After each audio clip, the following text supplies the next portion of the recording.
It's Christmas Eve, and all I want for Christmas is 4 things there to get the Chiefs a win and seal up the number 1 seed. Welcome. It's RGR. Merry Christmas. Here we go.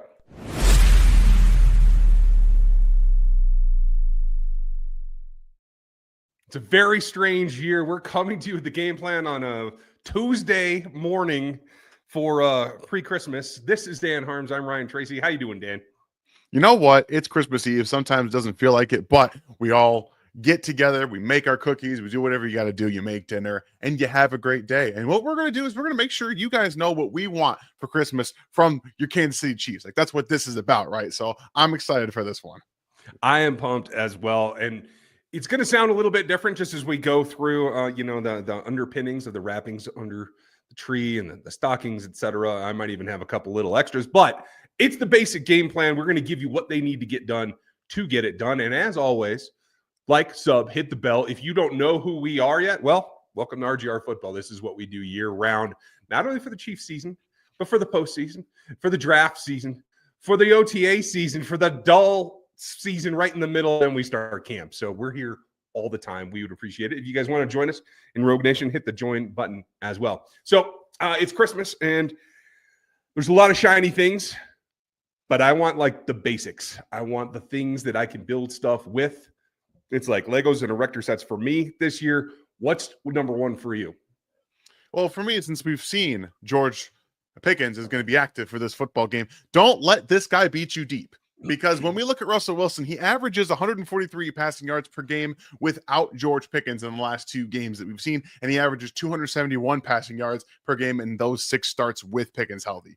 So it's very simple for me. You cannot allow him to get deep down the field, and even if he does, which it doesn't matter if he's open or if he's not, Russell Wilson's going to chuck the football. Eyes have to be on him. We talked about eye discipline the last couple of weeks, and lo and behold, interceptions just kind of come out of nowhere, right? Like, it's Christmas time coming around, and they're just kind of falling out of the stockings. Interception here, interception there, and that's what you need to get, because Russell Wilson is going to throw him the football down the field multiple times a game. So guess what? Whoever's back there, Jaden Hicks, Justin Reed, Brian Cook, eyes need to be going there initially. And if you see a glimpse of that arm getting ready to go from Russell, you better click, you better get downhill or wherever it is to go get that football, because he's going to lay it up for you. So whoever it is out there, keep your eyes on George Pickens. Don't let him beat you downfield for deep touchdowns. The explosives still got you last week with Tank Dell. Unfortunately, he was injured on that. We do hope a quick, speedy recovery and the best for Tank Dell after that situation. But you cannot allow George Pickens to do that to you this week. Yeah, you're absolutely right. And that means you have to rotate through, you have to attack that, and you have to play somebody high over the top. I think what we've seen from the safeties lately is that they're able to do that. So for me, on the defensive side, the number 1 thing that I need is, with unlikely to see Chris Jones, although he hasn't been ruled out, DJ Humphries and Shamari Connor have been ruled out. They will not play. But we have Chris Jones and Juwan Taylor questionable.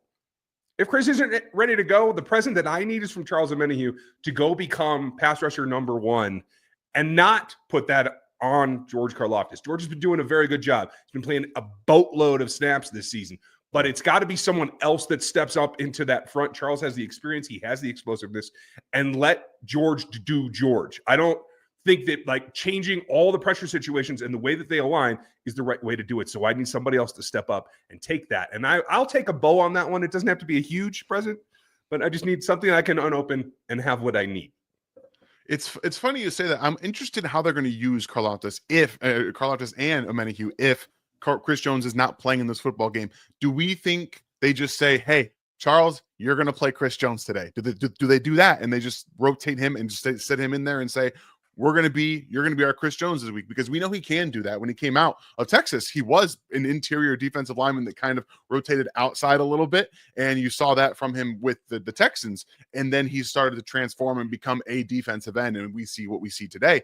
And that would maybe allow them to activate one Joshua Uche, who they have been very reluctant to play at any point.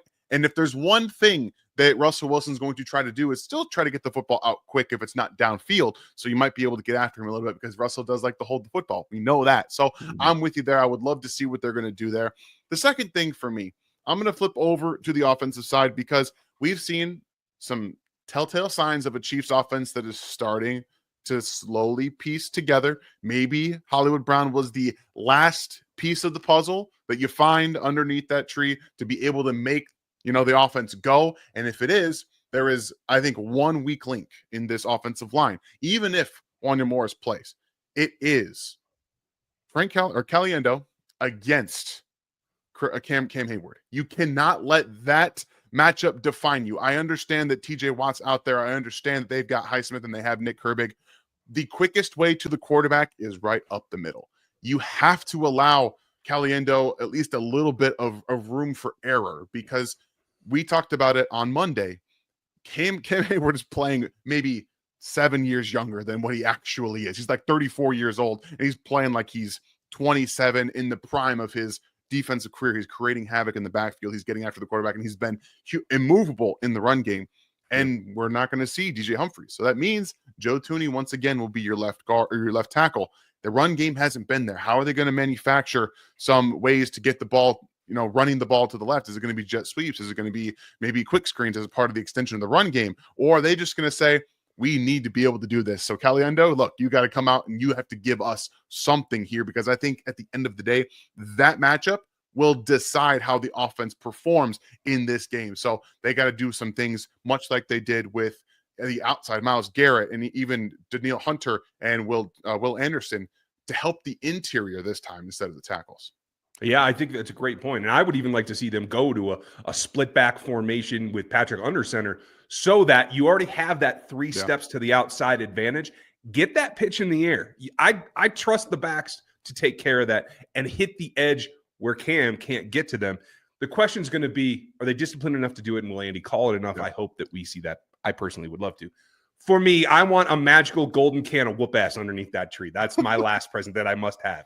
And that goes directly to Joe Thuney, because as much as he's played well, he has had to put everything into it. He needs a little bit of boost. This is another week where speed's going to come at him. And Joe's been very good at being, I guess I'll call it non-conventional, about keeping himself between the pass rusher and Patrick. This is going to be even tougher with especially these three guys, but Watt and Herbig in particular. So he needs a little bit of help. I'd also like to see that can come with a little accessory bow on top of it that is the form of Kingsley Suamataia as a sixth offensive lineman. I don't need too tight. I'd like to go 6 OL so that they can come crash down, and maybe they can double cam, and maybe you can get something else going, especially if they're going to move the pocket like they did last week. I think that's a recipe for doing really well at getting away from the pressure that we know they're going to face. So that's the present that I want. Couple of extras before we unload the big box. Some stocking stuffers, Yeah. I'd like to get the little, the cranberries and the little oranges and a little chocolate in there. I also need some step-up performances from Juju Smith-Schuster, the guy that isn't going to get the attention and maybe has a slight, revenge motto. I don't know. Maybe he's not fired up. I don't know. Let's get fired up. But I need him to step up.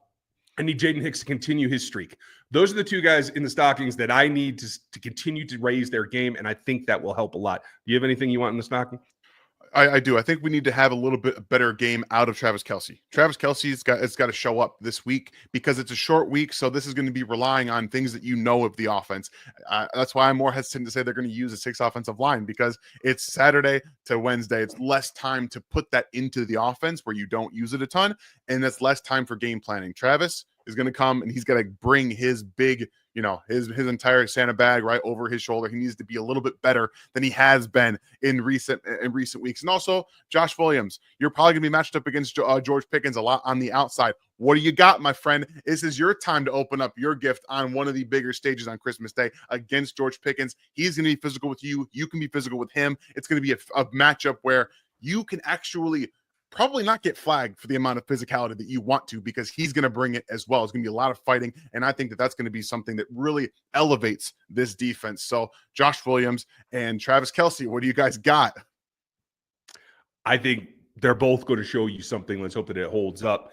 So now we are to the big reveal, folks. We have a giant box under the tree, and we open the lid, and there's 2 smaller boxes underneath it. The first one is what Dan says is going to happen. So what is it? Yeah, I think that the Chiefs, it's a tough matchup because they're getting healthy.